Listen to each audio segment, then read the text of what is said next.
The following affiliated stations present the Sagittari production players in Gaston Huckabay's adaptation of H.G. Wells' The Invisible Man.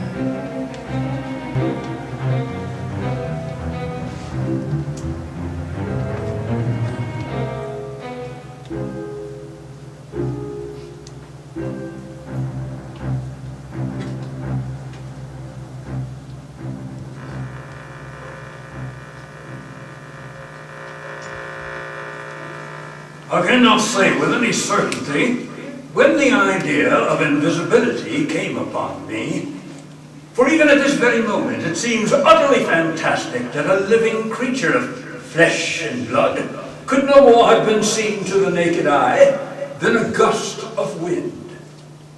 Perhaps it was in my 3rd year at university.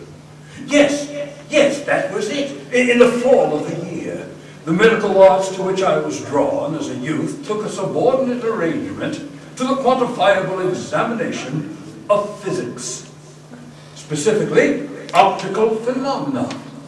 At once, I abandoned my interest in becoming a doctor and set my sights to unraveling the mysteries of the electromagnetic spectrum. Refracted light, reflected light. I understood no motive of that which hurled my brain pitching into the dismantling of the Athenian secret of Perseus. I covered the notion of invisibility, and I discussed it with no one.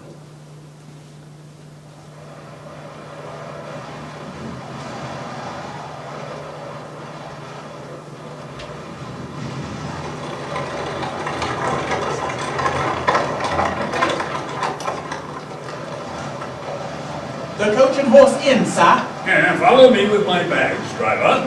Very well, sir.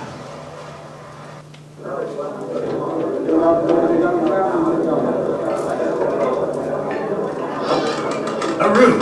I want a room. At this time of year, we won't have one ready till spring. Well, who is the proprietor? I am. I'm Mrs. Hall. And this is an inn? Yes, but... Well, a fire. In the name of human charity, a room and a fire. As you like. Come with me.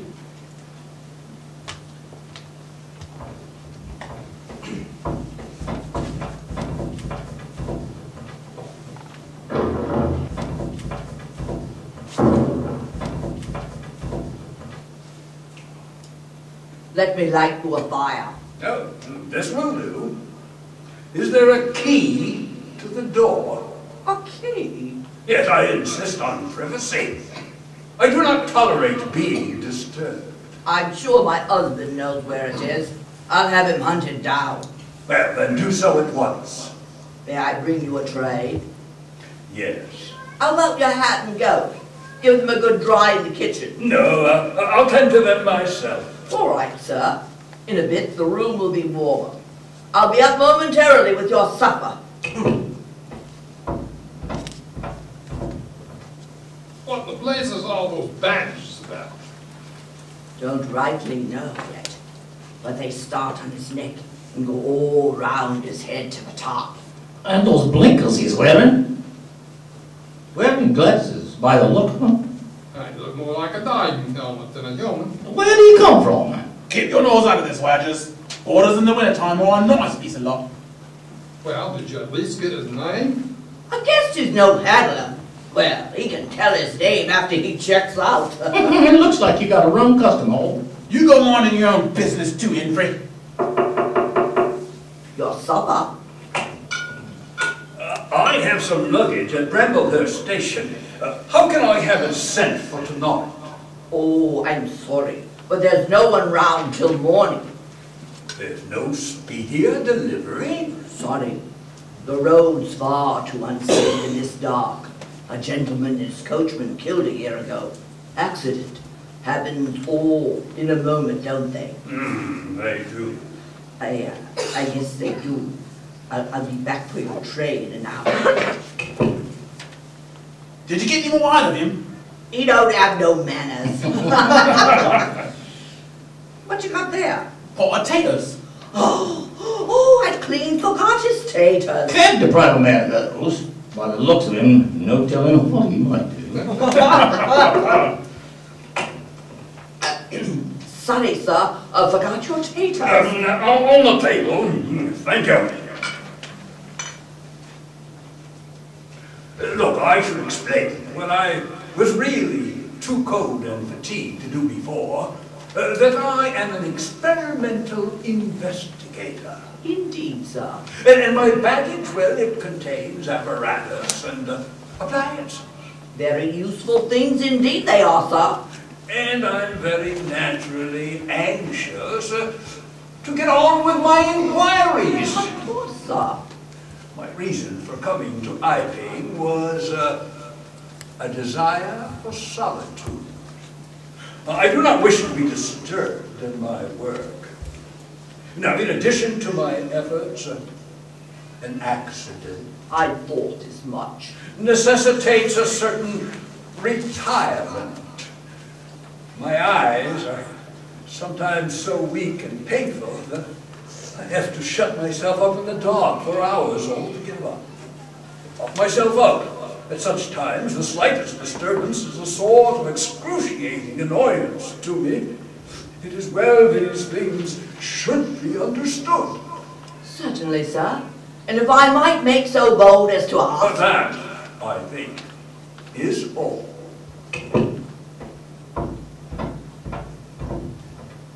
I never. The poor souls had an accident or an operation or something. What? You saw something? Those bandages give me a turn. He took them off. No! Just kept holding that towel over his mouth all the time, talking through it. Perhaps his mouth was hurt too. Looks like it's all gone. Did he tell you anything? He's an experimental investigator.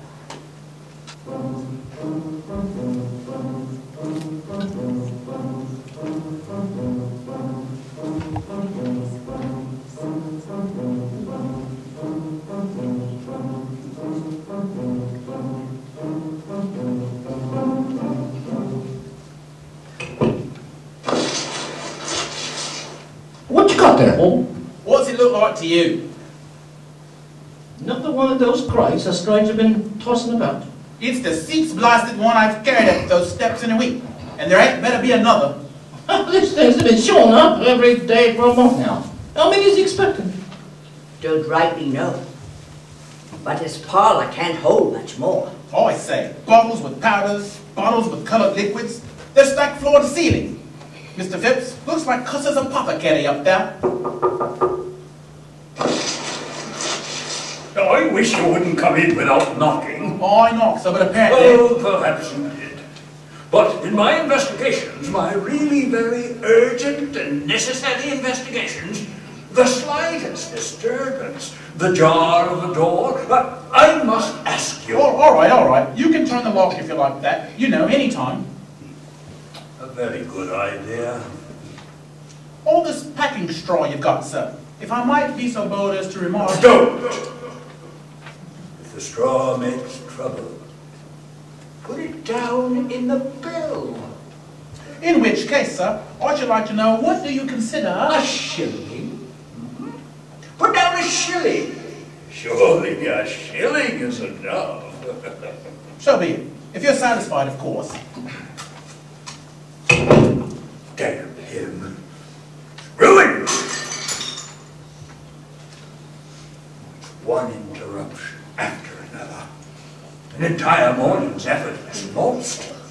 Process ruined.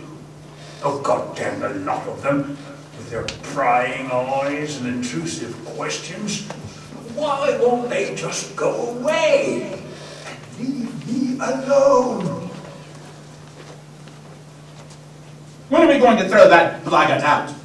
Wait till the summer, when the artists are beginning to come. Then we'll see. I don't like the man. He's overbearing, and he runs off my customers. Besides, it's your nice carpets he's ruining with them broken bottles. The man's an outlaw brute, I tell you. A heathen. Ain't that right, Dick? Well, I wouldn't go so far as to say Of that. course you wouldn't. But I'll tell you all one thing. He don't go to church. He don't make no difference between Sundays and irreligious days. Since when did you get religion, Huckster? Wife says she hasn't seen you at the Armory in years. The vicar here can back me up on that. The man is a guest in our town. 5 months. 5 months he's been holed up in that parlor. Not everyone can be expected every Sunday. Besides, he may not be a Protestant. Oh, I never thought of that. That's because he's an anarchist. Nonsense, Gould.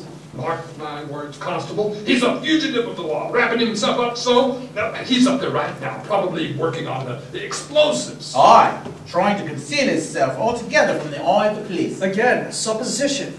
I've already taken it upon my office to look into the situation. No crime of any magnitude in or about Sussex has been reported prior to his arrival in Ivy. There's one crime, Constable. Oh? The man's 3 weeks' arrears on his rent. If and I don't get all of it by tomorrow, with the next 3 in advance, I'll be down at your office pressing charges. You've let him go on here almost a month, not paying?